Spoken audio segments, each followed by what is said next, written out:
ओम शांति।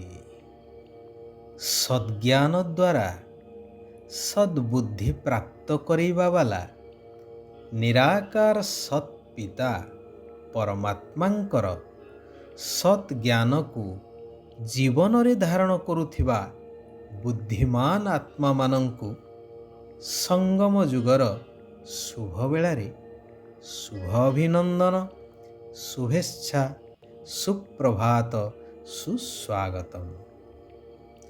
वर्णित अछि कि गुरु बिना सदज्ञान काहू पाइबु अर्जुन। यह तो संपूर्ण सत्य।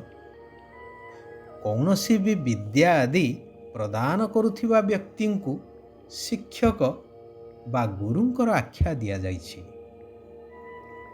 वर्तमान समाज रे अनेक गुरु भिन्न भिन्न शिक्षा प्रदान करुछन्ति,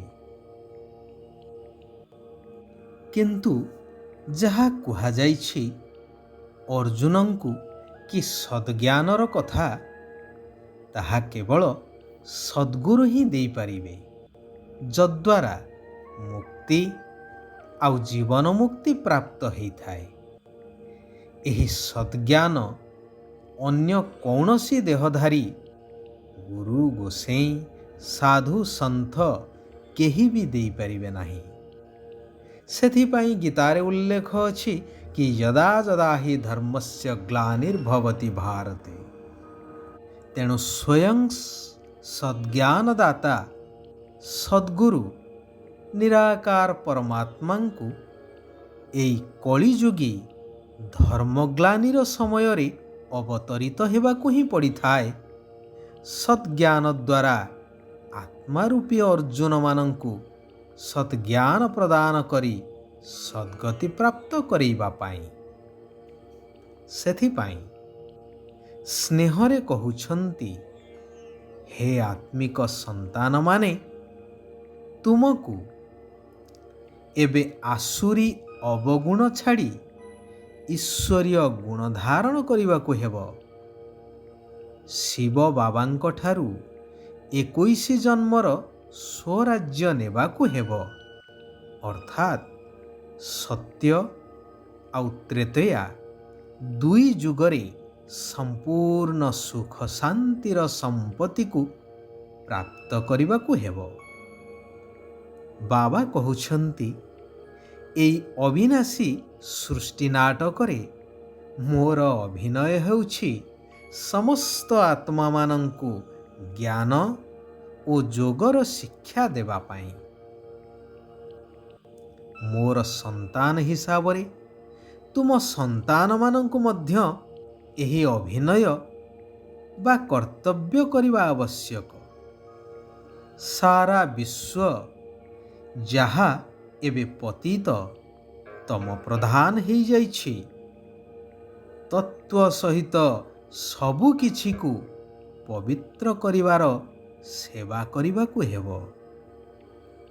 एबे तुम ईश्वरीय संतान मानंकर मुख्य धंदा हेउछि आध्यात्मिक सेवा करिबा।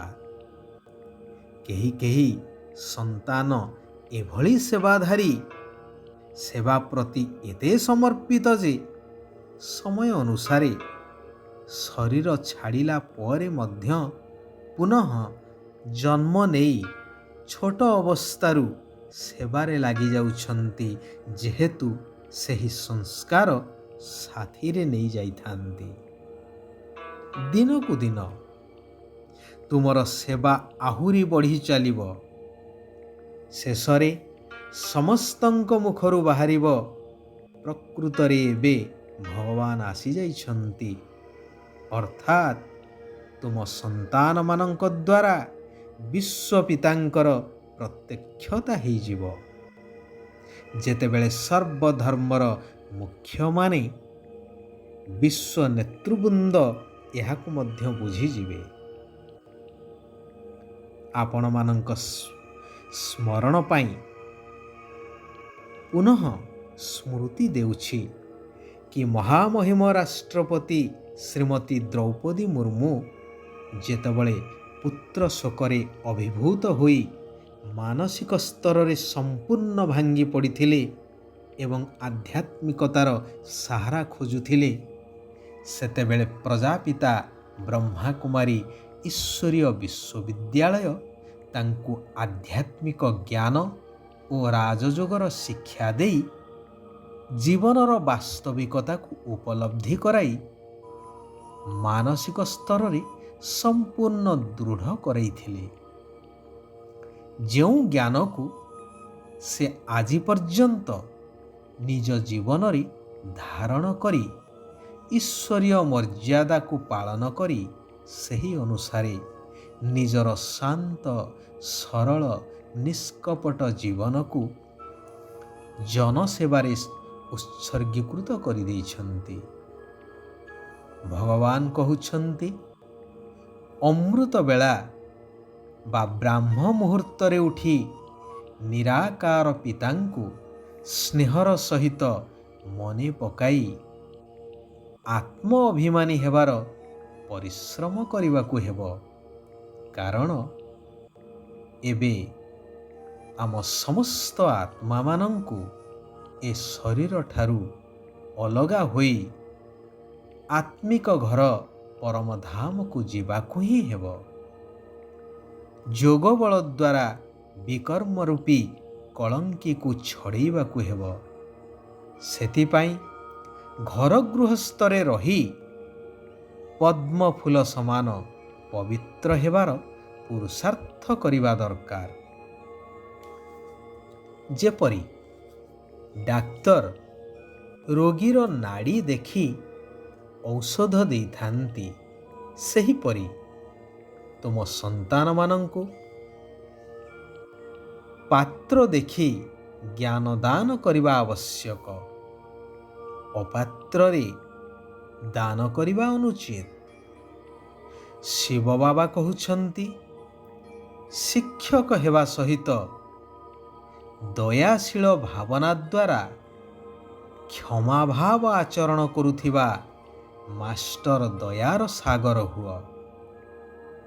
ତେବେ ସମସ୍ତଙ୍କଠାରୁ ଆଶୀର୍ବାଦ ପ୍ରାପ୍ତ ହୋଇଯିବ।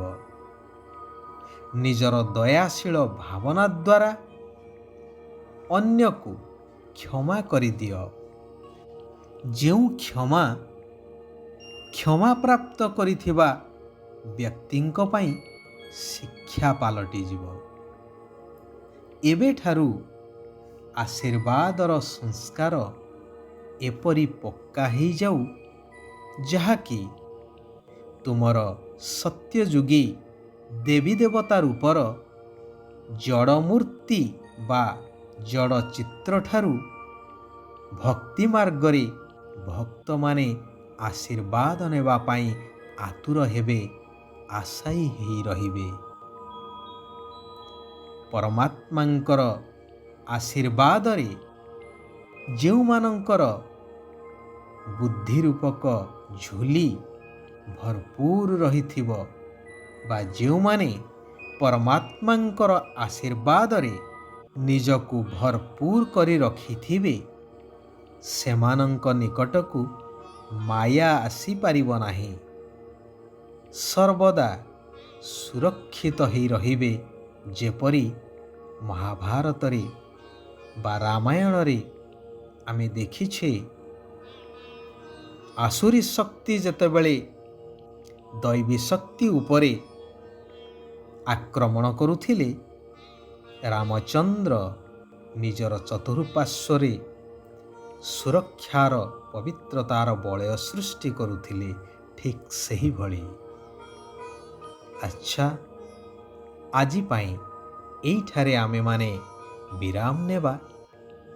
ଆସନ୍ତାକାଲି ପୁନଃ ଆମେ ସମସ୍ତେ ଏକତ୍ରିତ ହେବା ସେହି କଲ୍ୟାଣକାରୀ ପରମାତ୍ମାଙ୍କର କଲ୍ୟାଣକାରୀ ମହାବାକ୍ୟକୁ ଶ୍ରବଣ କରିବା, ନିଜ ଜୀବନରେ ଧାରଣ କରିବା, ନିଜକୁ ଦୈବୀ ଗୁଣ ସମ୍ପନ୍ନ କରାଇ ସମ୍ପୂର୍ଣ୍ଣ ପବିତ୍ର ପରିବର୍ତ୍ତନ କରାଇ ସାରା ବିଶ୍ୱକୁ ମଧ୍ୟ ପରିବର୍ତ୍ତନ କରିବାର ସେବା କରି ଚାଲିବା। ओम शांति। ओम शांति। ओम शांति।